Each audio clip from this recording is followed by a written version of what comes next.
Good afternoon, everybody. Hi there, welcome to our final Mondays with Cambridge event. Before we get started, there's quite a few of you joining today. I'll give you all a couple of minutes.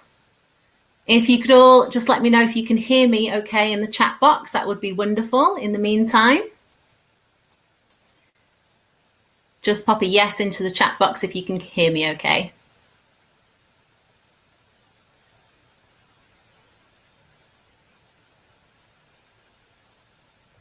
Good morning, good afternoon, depending on where you're joining us from. Nice to see you all again. And if this is your first Mondays with Cambridge, welcome. Fantastic. Well, thank you all for being here today with our in our very special final Mondays with Cambridge event. Just before we get started, just a little bit of housekeeping for you. If you have any problems with the sound or the audio at any moment during the broadcast, the best thing you can do is just to click that reconnect button at the top, okay? So if you have any problems hearing either myself or Ed, just click that reconnect button. At the end of today's webinar, we'll share with you a link where you can register for your certificate of attendance. We know that lots of you would like to register for that. So if you can hang on until the end, we'll give you a feedback link. You just need to go on, register your name, give us a little bit of feedback, and you'll be sent a link for your certificate of attendance. And finally, at the end of the webinar, at the end of Ed's talk today, we'll have some time to throw some of your questions to Ed. So please, let's try to leave that chat box free if we can for comments or questions for Ed, and we'll have time for that at the end of the talk today. So with no further ado, I'd like to welcome Ed Fidoe. Hi, Ed. Hi there. Good afternoon. How are you doing, Ed? Fine, thanks, Rachel. Yeah, how are you doing? Fine, thank you. So I am going to keep Ed's introduction very short and sweet because he's got lots to talk to us about this afternoon or this morning, again, depending on where you're joining us from. We're delighted to welcome Ed, is a co-founder of the now world-famous School 21, which in 2017 was placed in the top 5% of the country's schools for progress in GCSEs. Ed is now leading a team to establish a new, innovative university. With great pleasure, Ed, it's over to you. Thanks, Rachel. Well, thanks very much for joining. I must say I'm actually a little bit nervous because this is a first for me. I haven't done any webinars yet since lockdown, and I hadn't done any before then. And there's so many of you watching, but hopefully you find this interesting and there's something to take away. What I'm going to be doing is essentially starting at the beginning and talking about some of my motivations for wanting to start a new school, which is what I'm mainly talking about, School 21, which we opened in 2012 in London, in a really disadvantaged, poor part of London, and we really wanted to create something that was going to be really innovative, and we had that opportunity to start from a blank sheet of paper and create something new. So I'm going to tell you the story of School 21 and some really specific examples of things we've done that are different and things that went well, and we'll also touch on some things that were harder to do or haven't worked, and hopefully you'll be able to take away some ideas. And we find that we have lots of visitors every year to School 21, and what people do is they tend to take little bits away and use them at their school, and some things they see they don't like, some things they see they like, and other schools now in the UK and beyond are doing lots of what we're starting to do. They're doing it better than we are, which is actually very exciting to see. So I'm going to start the story in 1982.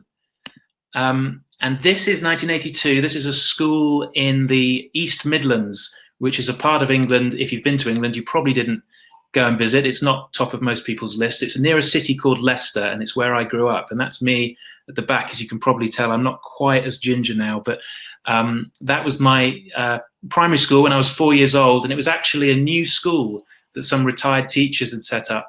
So it was a village school, and I was there from 4 years old all the way through to 18 years old. And to start with, there was only 30 children in that school.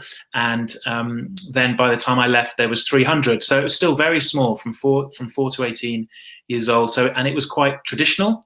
It was quite focused on exams. The teachers there were lovely, and they had wonderful values, but they were very focused on trying to make sure you got good exam results. So it was quite narrow. And I must admit, there was times when I found it pretty boring.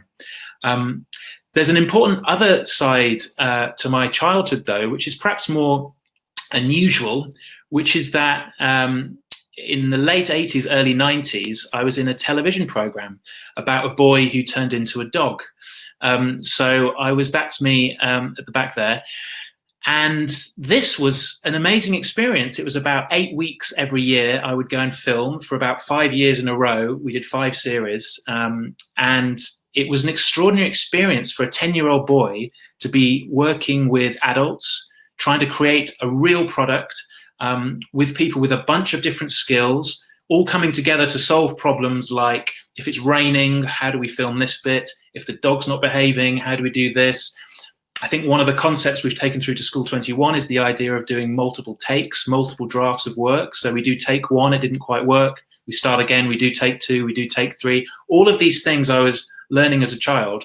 The other thing I was learning as a child was that the dog was better at negotiating than me, because we basically had the same part, but look at the difference in the size of its face on that DVD. So that was slightly unfair. And actually, I was going to do this presentation before the virus came. I was going to do this presentation in Spain, in Madrid. And so I thought maybe the DVD in Spain, my face was the same size as the dog's. So I Googled it, and it turns out that it was exactly the same. For some reason, everybody thinks it's right to have a big picture of the dog and a tiny picture of me. That's fine though, I've moved on. But my point is that really this was an amazing educational experience. And I think right from the age of 10, 11, 12, 13, I was thinking, I've had this, I'm getting this exposure to this real world where people with different skills have to come together. It's not about passing exams. And I felt like that was an extraordinary thing.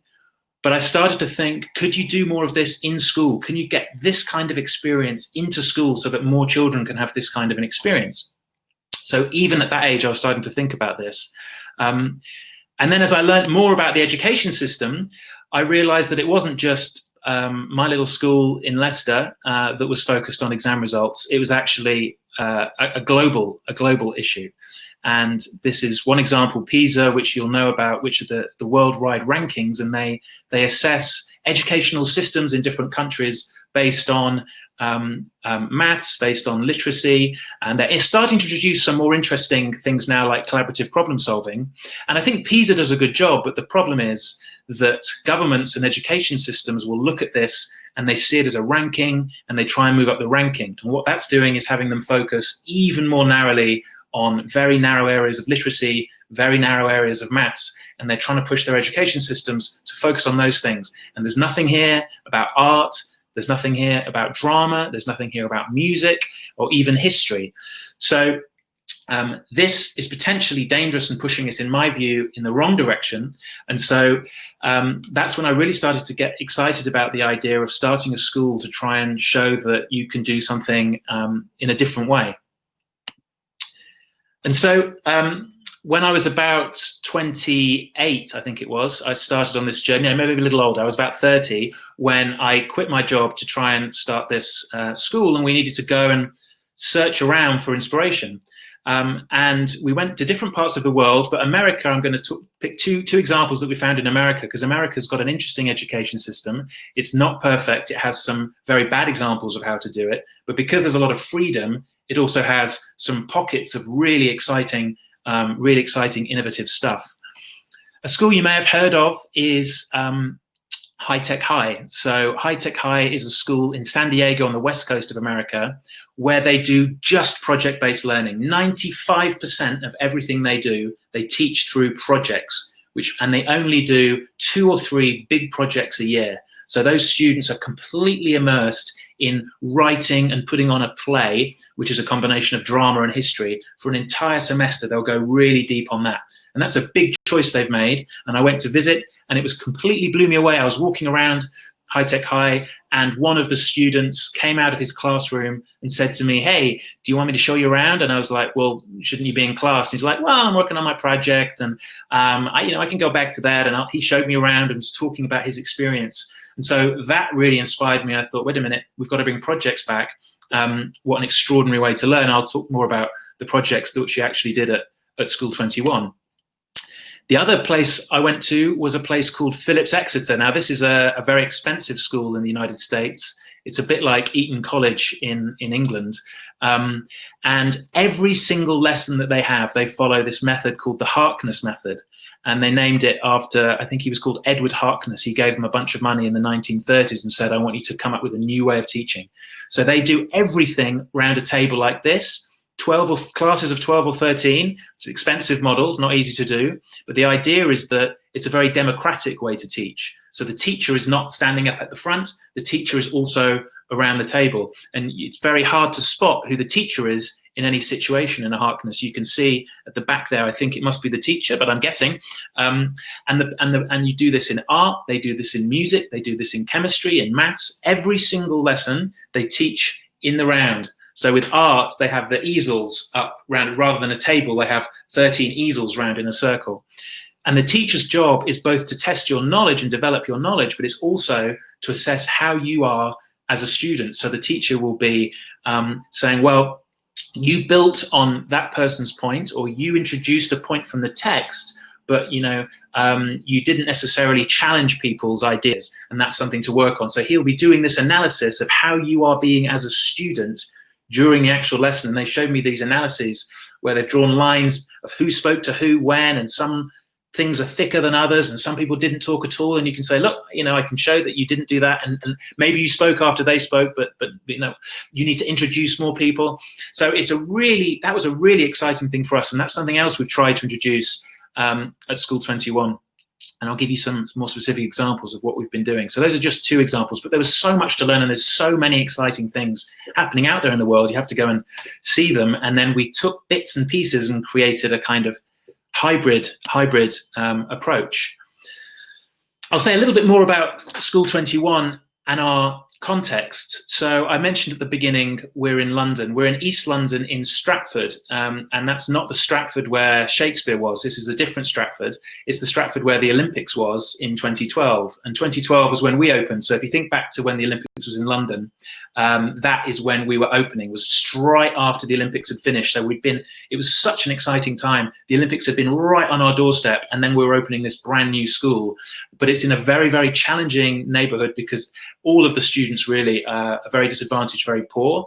But what's exciting is that it's very diverse. Ethnically, it's one of the most diverse areas in the UK. So many different nationalities. So that's an amazing opportunity.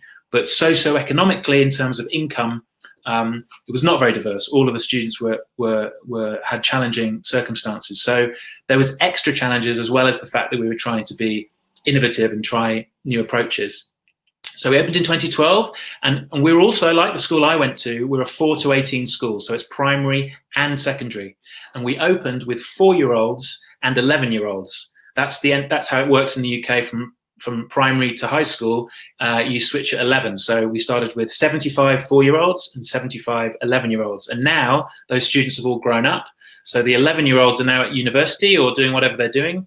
And we have 1,200 students in the school today, all from the local community. So the question was, if you've got students for 14 years, from 4 to 18, you've got them for 2,500 days. That's roughly, if you take out holidays, weekends, that is roughly how many days you've got those students for, 2,500 days. So the question is, what are we going to do with these students for 2,500 days? It's not enough to just get them ready for exams. We can't just be thinking, well, they're going to do exams at 16 and 18. Let's start getting them ready now. That is not ambitious enough. But the question is, it's almost too many possibilities. What are we going to have them focus on? I mean, one thing I think that was important from my perspective was that they were going to do some work of value to somebody else. And if I reflect on my time at school, in that little village school, I didn't create anything of value for any other people, for the community or for really anybody. I created materials to revise, and I was learning, but I wasn't creating work of value for the teacher or my friends or the community. And this happens all throughout school. You're not really learning how to create work of value, and you go to university and you're not really creating work of value. And then when you leave education and you get a job, all that the world wants from you is work of value. That is all they want. People want you to do work that's of value to the community, to society. And yet if at school you've not been thinking about that, there's this then big jump where you have to move from me, exams. Oh, I need to do work of. So we wanted to make sure that our students were getting that experience of what it's like right from the get-go, from 4 years old. What's it like, that mindset of how can I create work of value for the community? That was the first thing. And the second thing was, we thought, well, what are the things that we wish we'd been taught at school? And I think when I started out, I was thinking, and the people that I was starting the school with were thinking, what about 21st century skills? We need to teach coding. We need to teach AI. We need to teach things about data. And those things are really important. But there's also a bunch of qualities which we call superpowers, which actually have been important since the beginning of our societies for thousands and thousands of years. There are some things which are so important, like communication, like speaking to each other.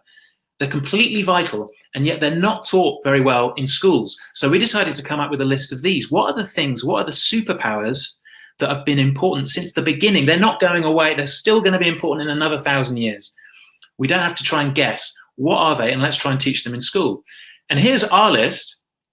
Now, this is our list. It's 5 attributes. They're not necessarily the only things. Oracy, craftsmanship, grit, spark, and expertise. And I'm going to go into each of these. We'll keep coming back to them, so don't worry. But we're going to start with Oracy. What do I mean by Oracy? Oracy is a fancy word that somebody made up in the 1980s, I think, which we dusted off. It's another word for speaking, like literacy, but speaking. So oral literacy, if you like. Oracy. Hugely important. 4 words. We saw a study that had been done in inner city London, in a poor area of London, and it said that on average, a child says just 4 words in every lesson. So in a 50-minute lesson, on average, each child in this inner city part of London was saying just 4 words, which over the course of their entire secondary school, high school life, adds up to about 2 hours of speaking in 5 years. So if they're coming in, if they're from a background where English is not spoken at home, or they haven't got good role modeling at home for how to speak powerfully in different situations, they're not learning it in school. And so even if they come out with great exam results, but they can't communicate powerfully in different settings, they're not going to succeed. Now, this is so important. 4 words, and no teachers are taught really in how to develop speaking skills. If you're a science teacher, you don't get any training on how to develop speaking skills. So we wanted to try and tackle this head on. We came up with a framework for how to give people feedback, because often we found that teachers were giving feedback like speak up, speak louder, look up, look at the audience, and then they were kind of running out of things to say in terms of people's speaking ability. So I'll just run through this quickly. There's 4 bits we look for when someone's speaking in any situation. This is not just speaking on stage. This might be speaking as a 2, discussing in a group of 4, debating. It may even work for acting. It's meant to work in any setting. Physical, what are you doing with your voice and your body? That's maybe where you say speak up and look up. That's physical. Linguistic, are you choosing the right language, the right vocabulary for your setting and your area? So if you're talking about science, are you using the vocabulary of a scientist? Are you using the vocabulary of a historian? Or are you using the vocabulary of sport if you're talking about your sporting prowess? Cognitive, that's about organizing your thoughts and structuring them in such a way that the audience is going to understand them. So I've had to think with this, the fact that all of you at home are teachers, and so you understand teachers, you understand young people. Sometimes I'm talking to people who are not in education at all, and you have to use different language, you have to organize your thoughts differently, you have to make adjustments. And that's something that young people don't always think about, because they're so used to speaking in the same context, in their classroom, to their peers, to the teacher. How do you organize your thoughts? How do you make your argument when you're speaking your argument? And then social and emotional, which we all understand is about making a connection to the to your audience, being personal, not being afraid to talk about yourself as an individual or talk about them and what's going on for them, to be able to make that connection is hugely, hugely powerful. And to think consciously about how you're going to do that before a talk is something that quite often is something that I forget. And so, I mean, so if I was to look at this for me now, I would say I've thought about the language. I would say physical, I'm probably talking too quickly, given that most of you are not speaking, you're good at English, but it's not your first language. Even people that speak English as their first language say I talk too fast. And cognitive, well, you can judge whether or not I've organized this in the right way. But yeah, it's always good to come back and revisit this when I'm making a presentation. New content, I mentioned that often people are in the same context, doing the same. Students, generally their context is school and the classroom. And then as soon as they move, and they can be sometimes very good at talking in that context. But if you move them to a new context, they clam up. And it can be so frustrating to see this because you've developed their ability to talk. You say, come on, this is the time you do your talking. And so many times we've seen students, if you take them out into a new context, talking to strangers, they just go quiet, particularly students from the kinds of backgrounds at School 21. So we wanted to get past this because we wanted to give them that experience that this is the time they have to bring it. So we try and create new contexts for them. Now, this we teach them, one of the things we teach them at School 21 is how to protest. So we teach them how to protest in year 8. So that's when they're 12 or 13 years old. And here's one example. So this is a team. There were lots of different teams all protesting about different things. And this is back in 2014, 2015, I think it was. And this group, Joseph's group, had found out that mango, that one of the factories in mango's supply chain in Bangladesh had collapsed and killed some factory workers, and the families had not been compensated properly. And so they wrote letters to Mango demanding that they families were properly compensated. And when they didn't get anything in reply, they decided to go and protest outside Mango on Oxford Street. So this is on Oxford Street in the centre of London. This is Mango's flagship store. And they are using their Oracy. They'll be also have been trying to make the case to strangers. Most of those people walking past don't want to hear what they've got to say, but that's fine. They've got to get used to that because that's how life works. But it says here, Mango crossed the red line when they place profit before lives. And this is a really good organized protest, by the way. It's lots better than some protests we've seen in the last few years. We had protests in the UK about Brexit, which happened after Brexit was already going to happen. You need to protest with a very clear ask. We want you to compensate these families. They're hitting them where it hurts. It's not very nice for the people in Mango to have these 13-year-olds outside on a Tuesday morning. They have no idea how to deal with that. They don't know what to do. They can't just cart them off. So that's not been in their training. So these students were really attacking them in an effective way, in our view, and I think they were also doing something that was having a direct impact. And we have this other thing at School 21. We talk about the fact that today matters. Too much time we're thinking about young people getting ready for something they're going to do in the future. They're getting ready for something that's going to happen. And if you're 12 and you're talking about something that's going to happen when you're 18, that is so far away. It's not motivating. So what can we have students get ready to do today? That means they still need to learn, they still need to get practice, they still need to get better, but they're going to be doing it today. And if you're protesting outside Oxford Street, as they were doing, no one can really do that better. They are brilliantly placed to go and make that protest, to make that point. And they can make that, they can have that impact today. And to do it, they need to get themselves organized, they need to write essays, get their petition ready, they need to practice their speeches. There's proper academic work to be done, but they're having that impact today. So today matters. I'm going to pick one more example, which we did in our first year, actually. So these are students, they were in the park in Stratford, and they're holding up a net, and they're also holding apples. If you look closely in their right hands, they're holding apples. Now, what are they protesting about? So if you look under, you can probably see, but the reality is in factories in Apple's supply chain for their phones, there are nets up to stop the young people committing suicide. So jumping off through this, the conditions are so bad and the morale is so bad that people are committing suicide within the factory. So they have to put nets up because they know that this is a problem. And so the students here are offering passers-by apples, holding up this net, and then they say, have you got any Apple products? Right, let me tell you how this is made.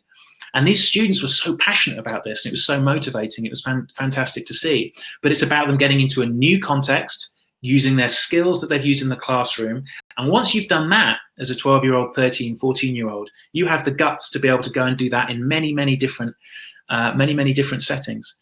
And also, I mean, it's quite political what we're doing here, but we just sort of, we don't care. We think it's important for them to start thinking about this stuff. And they choose the cause. We don't force the cause on them. They choose the causes that they want to focus on. That's why we have different groups focusing on different things. So I think next is a video. So I'm just going to give you the intro to this video. This is a video we actually made, and to give you a break from my voice, frankly, this is a video we made in 2012, 2013. So it was the first year of the school, and you'll see we're still in prefab buildings, those kind of temporary buildings which you have while our main school's being built. You'll see mostly just the 75 11-year-olds that we started with. These children are now at university, which is really amazing to see. And it's focused on what we were doing as part of our Oracy curriculum, part of our speaking skills curriculum. And you'll see we do things like assemblies in a circle is one of the things we do. A lot of the classroom, there's lots of talking. One of the big focuses is we wanted noisy classrooms. We wanted a noisy school. We didn't necessarily want students to be quiet and kind of silent at the back. We wanted sometimes to be like that, but sometimes we wanted noise, and you'll see and get a feel for that. I think the final thing to say is every year the students make a speech about something they're passionate about, like a mini TED talk for a few minutes, and you'll see them rehearsing those speeches. And that's been one of the most emotional and moving things which I've experienced at School 21. But yeah, go for it, Rachel.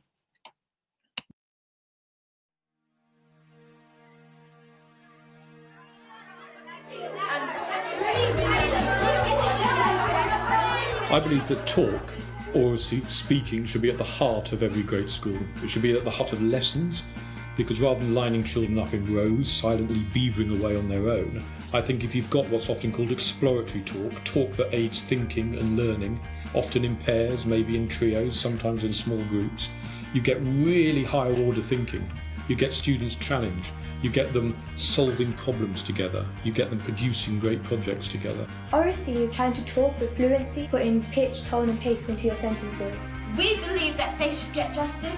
Why is school so important? What makes school so important? When you have achieved your goal, I want you to stand up and say, yes, I have won this. Goes way beyond just a communications course in knowing how to use volume, pace and pitch.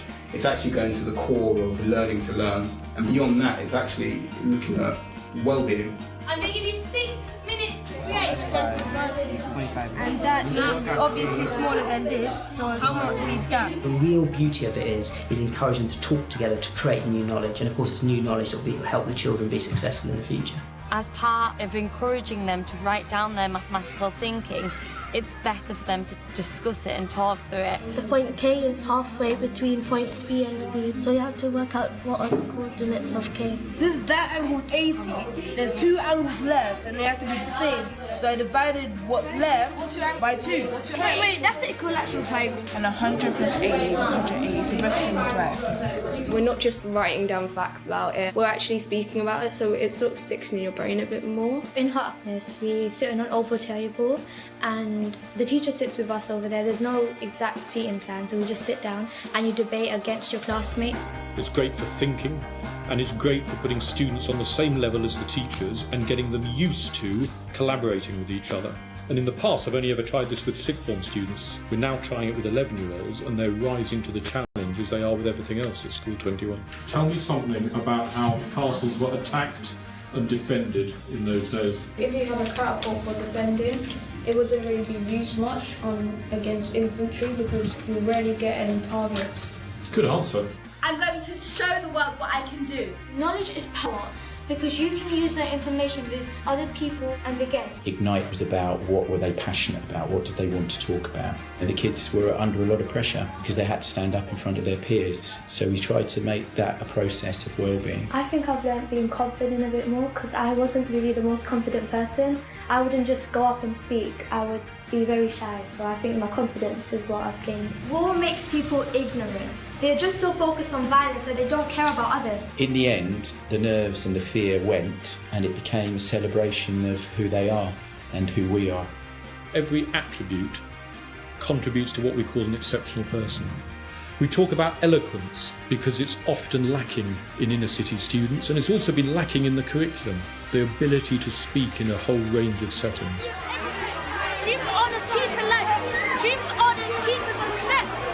There is one hope. That is the resistor. The person who tells, the person who stands up for what they think is right. To say that my child is 12 and this is what she has delivered, it was amazing.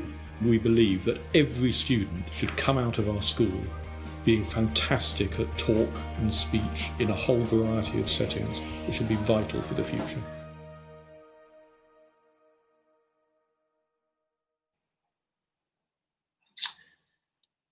Thanks, Rachel.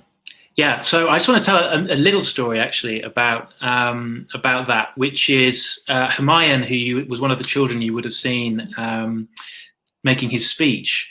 And this is something that our brilliant drama teacher was really focused on, was trying to get students to be comfortable in the uncomfortable. And what he meant by that, I think, was portrayed brilliantly when Humayun, in the final presentation of his speech to all of the parents and all of his peers, forgot his words because they had to do it without a script or without notes. And he had a 5-minute speech, and about halfway through, he just forgot his words. And what our drama teacher had prepared the students for was to be comfortable with that, just to sit with that. And he stopped, looked down, trying to think. The audience were very awkward. Some of them started clapping to try and get him off, and he just stayed there, maybe 20, 30 seconds. And then he remembered what it was, and he carried on. And at that point, as well as crying, which I was doing throughout the whole thing, you really realized that that's confidence. If you're in an unusual situation and something really uncomfortable happens, but you're comfortable enough, confident enough to push through, that's the kind of thing we need to give these students that too many of them leave school without being able to do. Okay, so shall I talk about project-based learning a little bit? So project-based learning, not easy to do well, and we've done some projects really, really well, and some projects not very well. And I'll just give you a couple of examples. One of the important things we think about with projects is trying to create an authentic audience. Already with Oracy, you'll see we try and create an authentic audience, which is bringing parents in. But what's an authentic audience for a project that you're going to do at school? Well, it's not your teacher, because your teacher already knows all of the work that you've been working on. Where an authentic audience is powerful is where the audience are going to learn from what you've got to say, or where the audience is going to be entertained by what you've got to say, right? Or moved by it in some way. So that's what we're trying to create. So we have these things called exhibitions, and we have exhibitions every term, so 3 every year, where the local community come in and the students are educating the local community about what they've been learning about. And what's amazing for us, because it's such a diverse community, is that, for example, many of them have come to England for the first time, the parents, quite recent years, and don't necessarily understand much about British history. And so when they've learnt about British history, the students can be teaching their parents about that, but also aspects of science that none of us understand. There's so much that students are learning that parents don't know, and to be taught it back is such an empowering thing for the students. So we have these exhibitions, and hundreds now of parents and other members of the community come to them, and sometimes they're slightly chaotic, as you can see from this. And students are kind of presenting, people are moving around and looking at different things. It's kind of like a celebration, a fair. This is one of the projects we did, which I think I'm really proud of the teachers for this, because it was a drama teacher working together with a history teacher.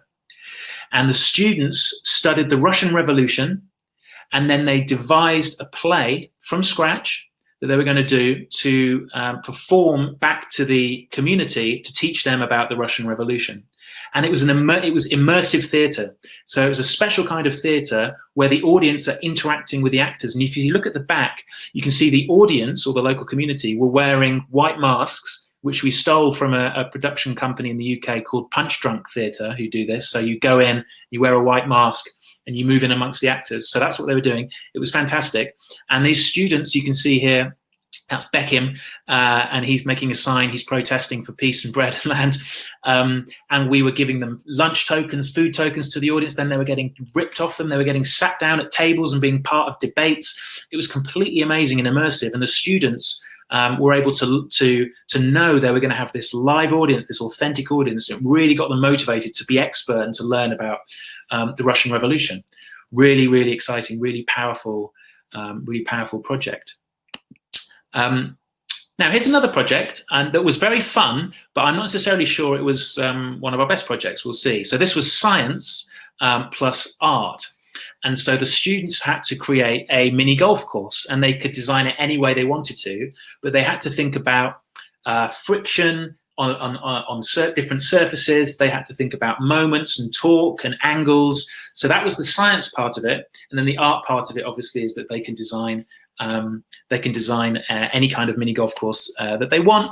And then on the exhibition night, of course, the parents come, the local community comes, and they're going around on the mini golf course, and it's lots of fun. But I think on this one, when we reflected back and looked back at it, it was quite an interesting art project, but it wasn't necessarily the project that the art teacher would have done if they were just doing art. And in our view, there was probably better ways to learn about friction and moments and torque, those technical parts of science, than designing these. So it was fun, and we did it, and the audience had fun, and it was a fun exhibition. But I think for us, it perhaps wasn't the best thing for the learning, and it has to be powerful for the learning. You can't just do these things because they're fun to do and they're exciting. The students have to be learning the science, they have to be learning the art. Whereas in the other one, they really did learn about the history, and they were really deepening their understanding of drama and performance. In this one, we just didn't think it was quite as successful. But there is one example, which I'll show to you, which is this one, just because I think it's funny. And if the ball goes up through his mouth, you can knock his wall over. So we like that one. Maybe that was educational in its own way, but that's the student's idea. Okay, I'm going to talk slightly differently now, something that's maybe taken for granted, and it's something I think primary school teachers, kindergarten teachers are really fantastic at, and it's creating this sense of wonder, creating this sense of amazement, just amazement at what you're learning particularly when you're young, when you're 4, 5, 6 years old. So many things you're learning just blow your mind. And I think it's important for us to try and somehow capture that sense of wonder while we're at school. I'm just going to do one or two examples. I think this is quite easy to do, to take it to the next level of what many teachers and schools are already doing. So here's one example where the students had been learning about space, about the solar system. And so what we did was, on exhibition night, they created this space where they essentially the teachers put black tarpaulin around the walls to completely black it out. And the students had been making planets in the art aspect of what they were learning. But each of them became a really deep expert. And these are 7-year-olds, I think, 7 or 8-year-olds. It's the students in the white coats. They wore white coats to pretend to be NASA scientists, and they would be an expert on Jupiter or Mars and so on. And I think this is an example where, there's a student, you'd stand under your planet, and then the audience would come around in this darkness and find you and ask you questions. Tell me about Mars, and they were standing there, and they knew more about Jupiter or Mars than the audience did. So it was an authentic audience. They really were educating you about these planets, and they're just 7 years old. It's such an exciting thing for them to be to have that. And I think you create that sense of wonder. Frankly, you create that sense of wonder as the audience came in. It was a really amazing atmosphere, and I think quite easy to do.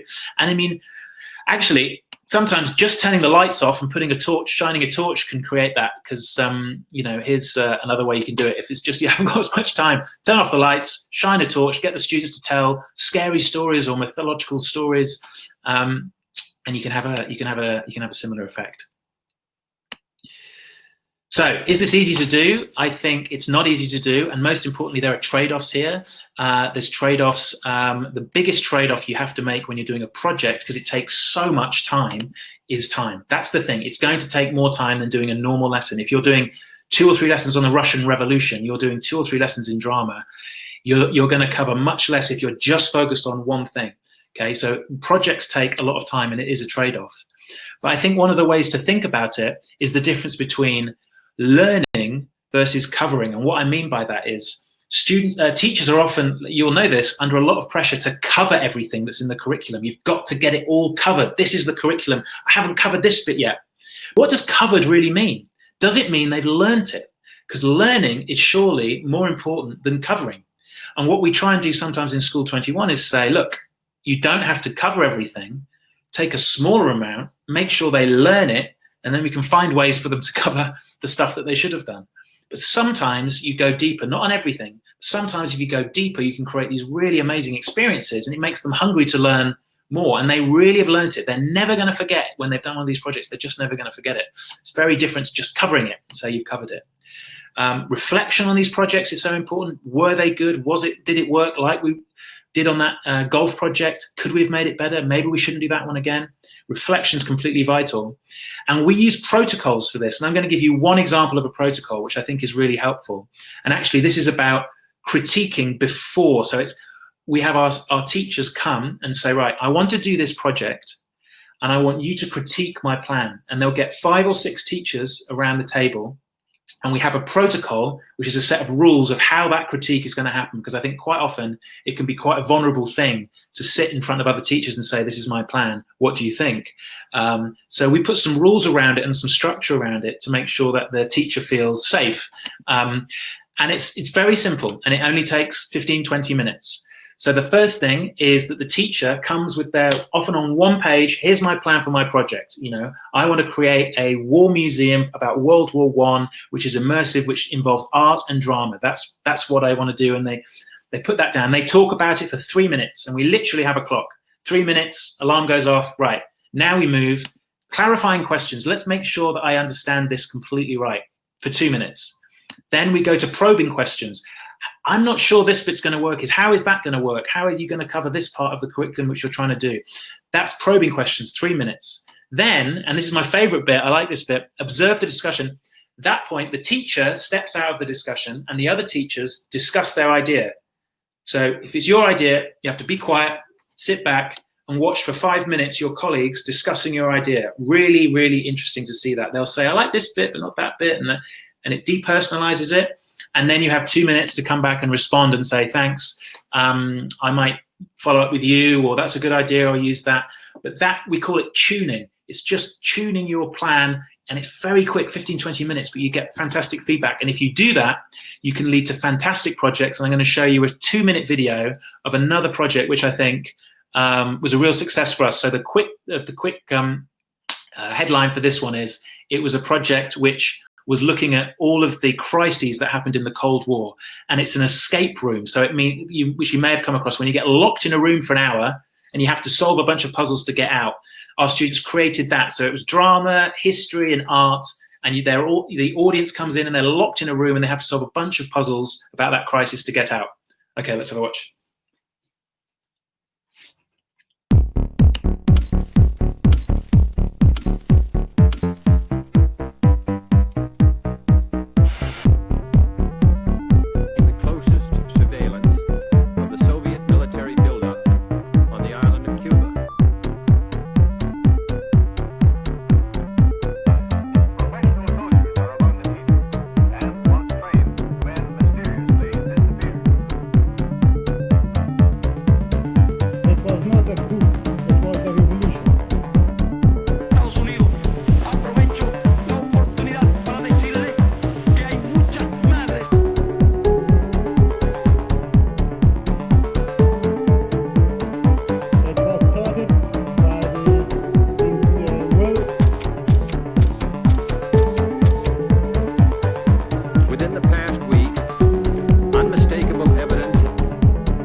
Can endure.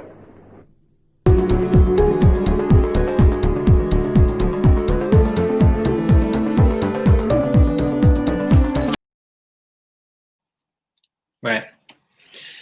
So that's an example of a really good one. So they were locked into those rooms until they had to solve the puzzles, and the students had designed those escape rooms, which was really great. Okay, so just a few more minutes then. So craftsmanship. This is the idea of doing multiple drafts and getting feedback on your draft. So this was a year 1 student. So this is a 5-year-old called Brian, and he had to draw, as all of the students did, a self-portrait of themselves as a Tudor king. So this is Brian's first draft. Now, this is a solid first draft, and you might put it on the fridge and say, well done, Brian. But what happened here in this instance is that Brian got feedback from his peers, and some of his peers said, right, Brian, you've not used much of the page. You've forgotten the crown, because remember, he's dressed as a Tudor king. And, you haven't got a mouth. So it was quite specific, but quite kind feedback and very useful. And Brian then had to do a second draft. He had to start completely from scratch. He didn't do corrections. He started completely from scratch and did another draft. And he was concentrating a lot harder in his second draft. And this was draft number 2. Now, this is in a whole different ballpark, as you can imagine, to the first one. He has really had a lot of feedback. He's thinking very hard. He then gets another round of feedback. This time he's getting feedback from the teacher, who are giving him lots of different learning techniques about how to do a background the right color, how to do the details. And he does several more drafts. And in his final draft, he gets to this standard. Now, this is very structured. He's getting lots of help from the teacher at this stage, but he now understands what it takes for him to do a truly beautiful piece of work. And there's other students, draft 1, draft 2, draft 3. Draft 1, Elena, draft 2, their final draft. So Elena's final draft, she's just moved on. And this takes so much time. You can't do this with every piece of work, but this idea of craftsmanship in the real world, you're given work to do. And if it's not good enough, you have to start again and do it until it's good enough. You don't just make some corrections, get a C and move on. And this way you help students to understand not whether they're a C student or a B student or an A student, just it takes a lot of work to create a beautiful piece of work. And I start to get that understanding from a very young age. Oh, I just need to do another draft. If I get feedback and do another draft, I can create a really great piece of work. It's not, well, I'm just not very good at art. That's really important for us. Grit, another of our superpowers. We think about this. I mean, really what we mean by grit is kind of a sense of perseverance, of being able to keep going through difficult times. And I think this has to be defined based on your student intake, the kind of students that you're dealing with. It's always going to be different what you focus on. I'll just say one small thing about art intake.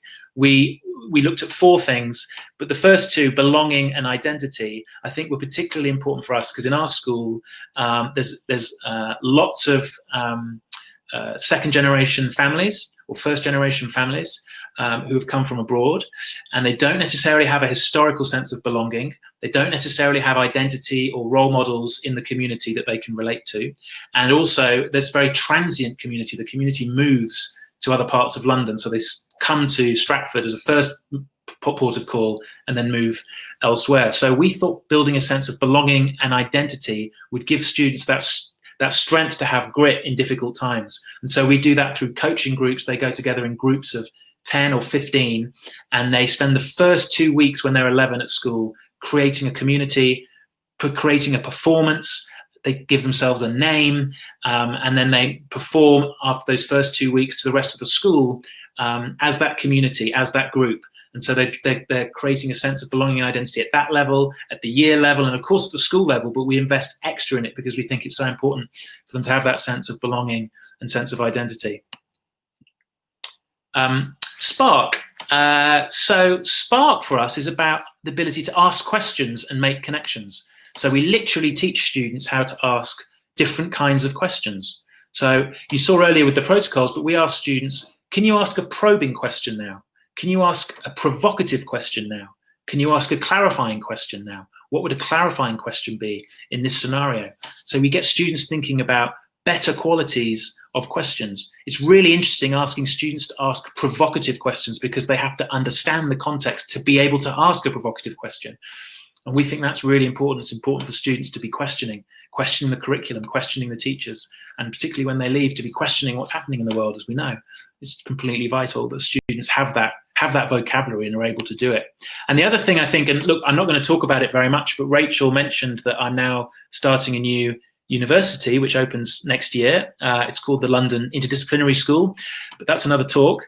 But this other idea of making connections between subjects I think is so important. And this is just the UK, but in the UK you sit 10 GCSEs in different subjects. Think of those colours each as a subject. You then move on to A-levels, and you do typically 4 A-levels, so you start to narrow down. So maybe now you're just doing sciences and maths, and then you go to university and you do 1 degree subject. So you go narrow and narrow, and now you're just doing physics or something like that, or engineering like I did at university. But the reality is that's not how our world is organized. Our world is not organized. It doesn't get narrow and narrow and narrow. Quite the opposite. It's becoming more and more and more interconnected. So real world and real world problems looks like this. It's all over the place. If you're trying to understand COVID-19, you need to understand history, when these epidemics happened before, as well as science, certainly maths, definitely politics. You need to understand economics. How can you be understanding this problem without really understanding elements of subjects from all over the place? Not only that, but they interlink with each other as well. They're completely connected and combined. So we think that's part of Spark, and I'm so interested by this area that we're starting a university that is based on this principle. So it starts with the problem, like bushfires, which happened this year. If you believe it or not, it was 2020. There were some serious bushfire issues because it's been such a hot year. And a problem like bushfire involves being able to understand a whole range of different subjects. What's the subject you study to understand bushfires? There isn't one. You need to be able to break it apart into the different subjects. So at university, at LIS, we'll be starting with the problem and then understanding the different disciplines that you need to understand, the parts of maths that you need to understand bushfires, the parts of geography or the parts of biology that you need to be able to understand the complex problem. So check it out. If you're on Twitter or Instagram or Facebook, you can we are LIS, and then the Instagram one is we_are_LIS, because someone else already had the we are LIS handle, I guess, for that. But yeah, check it out, follow us, go to the website. Anyway, that's not what we're here to talk about today. That's for the next one. So just to wrap up, these are our 5 superpowers that we picked: Oracy, craftsmanship, grit, spark, expertise, which is knowledge. I mean, expertise is really what we're used to learning about in school, and of course you still need it. And I think you need to be able to make connections between expertise, but let's not pretend that you don't need to learn anything. You need knowledge. You need to, even with Google, you need that knowledge in your work, in your long-term memory. That's really important.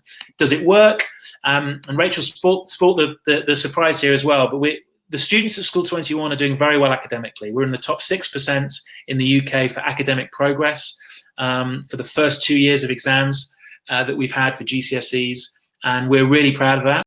And we spent a lot of time with the students making mini golf courses, so we were really relieved. I was very relieved when the students did well in the exams, because we took some risks there, really. But we still have a lot of work to do. There's still lots of challenges. It's still a challenging part of London, but so far it's been going very well. And the challenge for us is, can we still sustain it at School 21? But I think, I can't emphasize this enough. You still have to put the hard work in. You still have to do the maths lessons. You still have to do the homework. You still have to do the hard yards. But what we mustn't forget in education is that every now and again, the students need to celebrate. They need to have the Olympic Games. And the Olympic Games are not exams. Okay, exams are a test of something. They're not the realization of your knowledge. They're not the embodiment of your knowledge and what you can now do. We need to create those situations for students so that they can really realize the power of what it is that they can actually do now, and have some sort of sense of possibility in their world and their lives going forward. Anyway, that's all from me. Thanks a lot. Over to you, Rachel. Thank you so much, Ed. Wonderful. Sorry, I was very immersed there myself. Had to remind myself to put my camera back on. Before I start with some questions for you, Ed, just a couple of comments for you. Uriel says, I wish I'd gone to that school. Is it too late to go back? And just between myself and my colleagues, we were all pretty much saying the same thing as well. So I wanted to pass that one to you. And also Martha Lucia says, she thinks the key word there is adapting.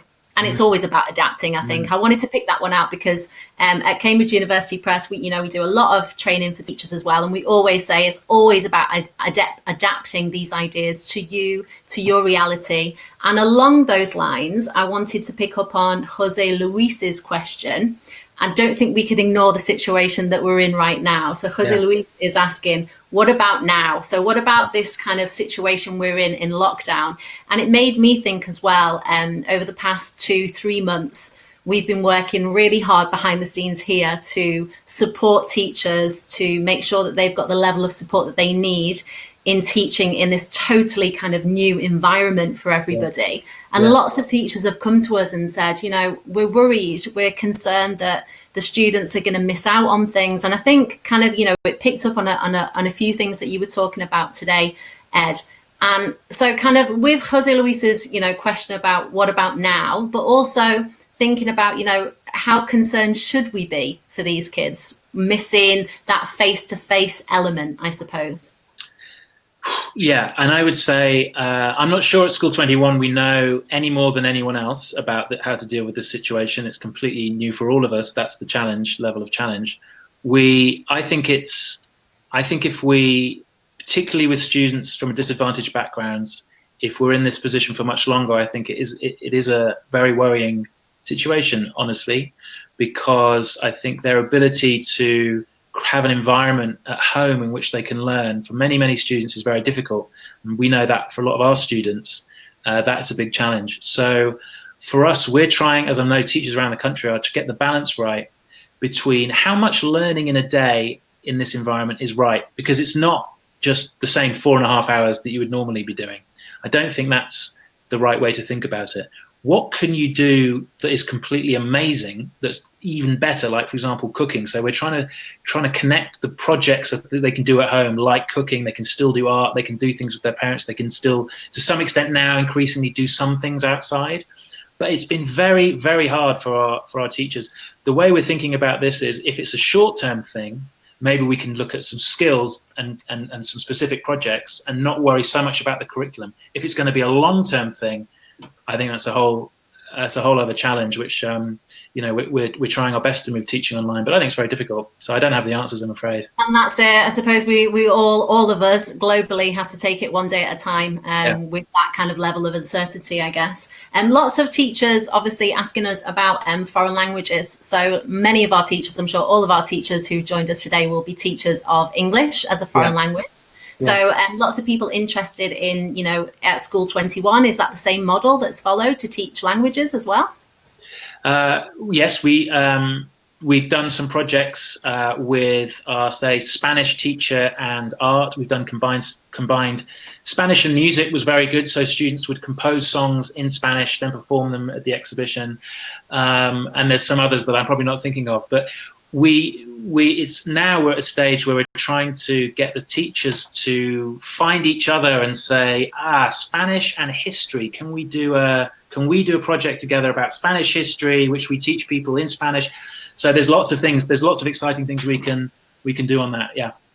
I think that's it. I think kind of encouraging teachers to work together as well and share ideas. It might seem so simple, I know, but what we do as well, we're always encouraging, especially even in sessions like this for teachers, and when we do online sessions or face-to-face, and we say to the teachers, give us the ideas as well, share ideas amongst yourself and share them with us as well.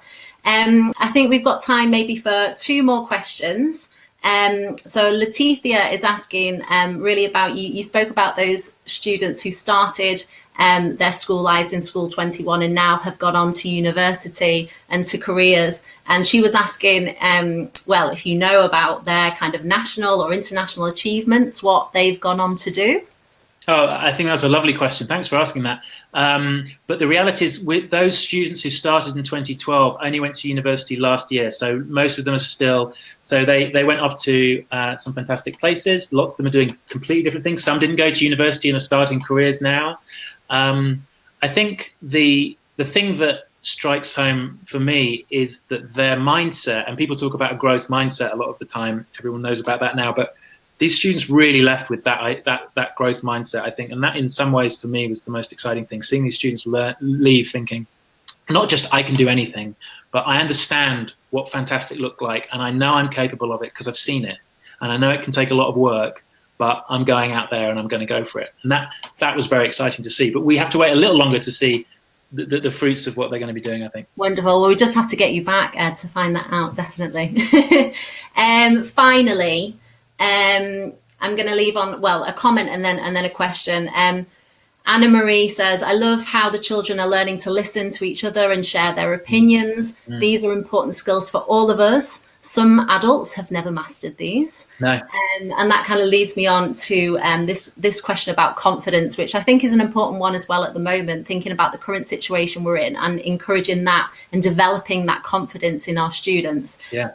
How can we develop confidence with our students to create that work of value that you've been speaking about? So of all those superpowers, in terms of confidence, what would you kind of pinpoint as the key to that?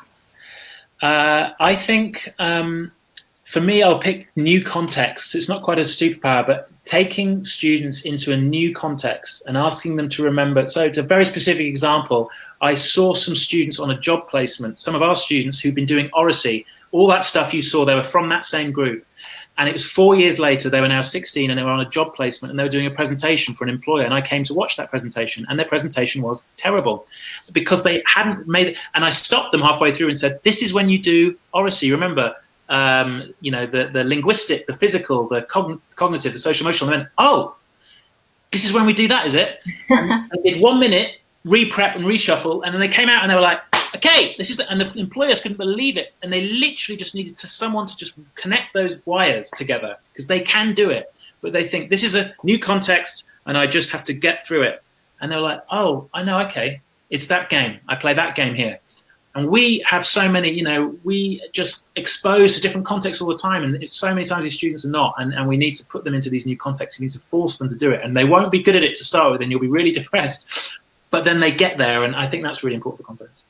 More and more practice. Now, well, Ed, we could go on. I mean, there's so many comments and questions coming in still in the chat box, but unfortunately we are out of time. Thank you so much for being with us this afternoon and for that incredibly informative, but as well inspiring talk. Thank you, Ed. It's been fun. Thanks a lot.